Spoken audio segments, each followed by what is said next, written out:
So I was watching a documentary about the Second Amendment, and while I was watching the documentary, it kind of brought to my recollection the whole situation that happened in Katrina in 2005.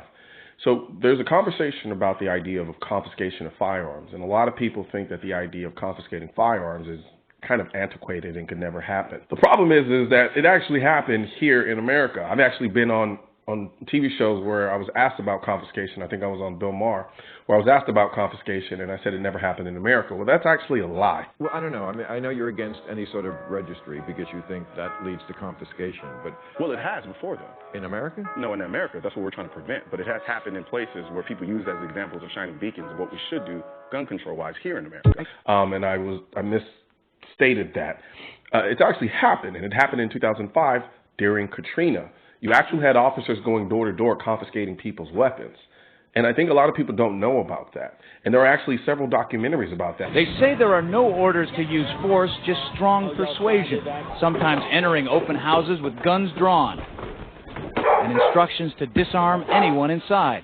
You say guns will be taken? No one will be able to be armed. We will take all weapons. That happened today in this wealthy neighborhood where homeowners had armed themselves to protect their mansions. Residents were handcuffed on the ground. In the end, police took their weapons but let them stay in their homes. They were a little bit threatened because our weapons were bigger than their weapons. For many of the police and guard troops, it is an uncomfortable job to do this in an American city. This has been documented, so much so that the NRA and other gun lobby groups actually had to go out and file a claim against the city in order for them to return the guns that they took from people during this situation. And then the funny thing is, I had people who actually made comments in the comment section when I posted this tweet about it, and they were saying something to the effect of, oh, well, great way to take things out of context. And I'm guessing they're insinuating because it was after a major hurricane and it was flooding and it was a disaster zone, that somehow that makes it better to take people's firearms? Police, open the door! They had AR-15s or M16s. They were pointing at us. They told us, put your hands up in the air. Let us see your hands. They're drawing down on me, and they let the looters run rampant for over a week? Are you kidding me? I really thought they were going to kill me. I really did. They didn't care what your rights were. They were going to deny them. You're letting the thugs get away with everything, and you're coming to honest, good citizens and taking away their protection, and it is wrong. Wrong. Wrong. But still, the order have been given for police and National Guard to go house to house, often with guns drawn, to evacuate residents and confiscate their firearms. If people decided to stay and protect their homes with their firearms, to me, that makes the most sense in the world for them to keep their firearms to protect themselves. That's the very reason why they have them. So I will never understand, and no one could probably ever justify to me why police officers would go door to door and take firearms away from people who would utilize them to protect themselves. Police that look like linebackers pushing you in a corner, you're in shock. I'd say, look at all my food. I got plenty of food.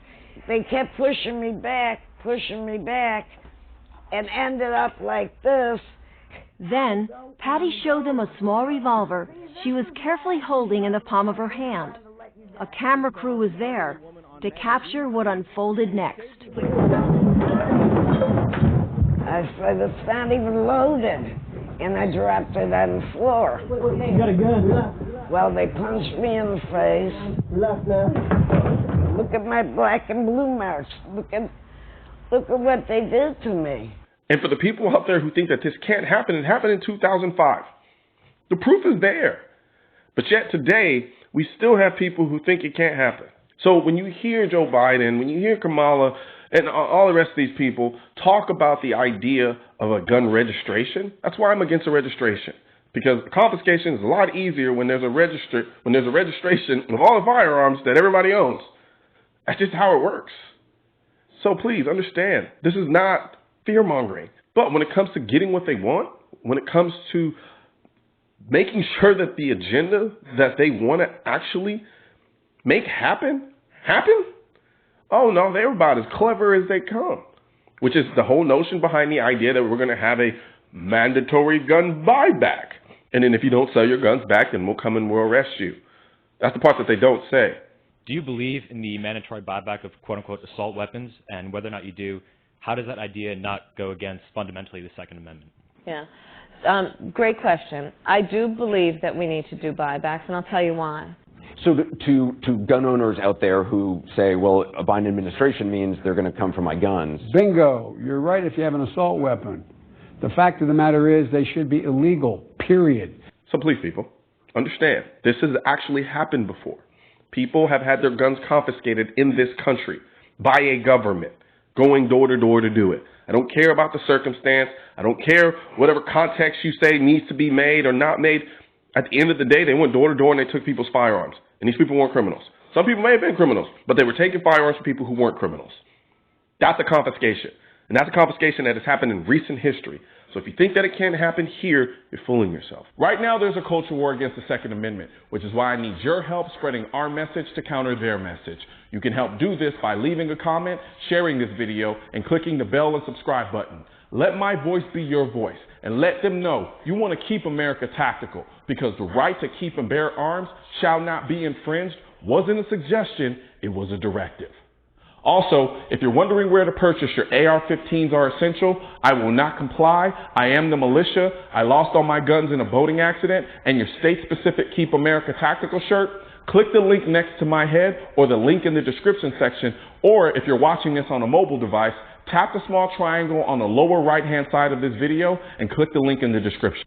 All right, now we have the performance mask at shop.mrcoleonnoir.com.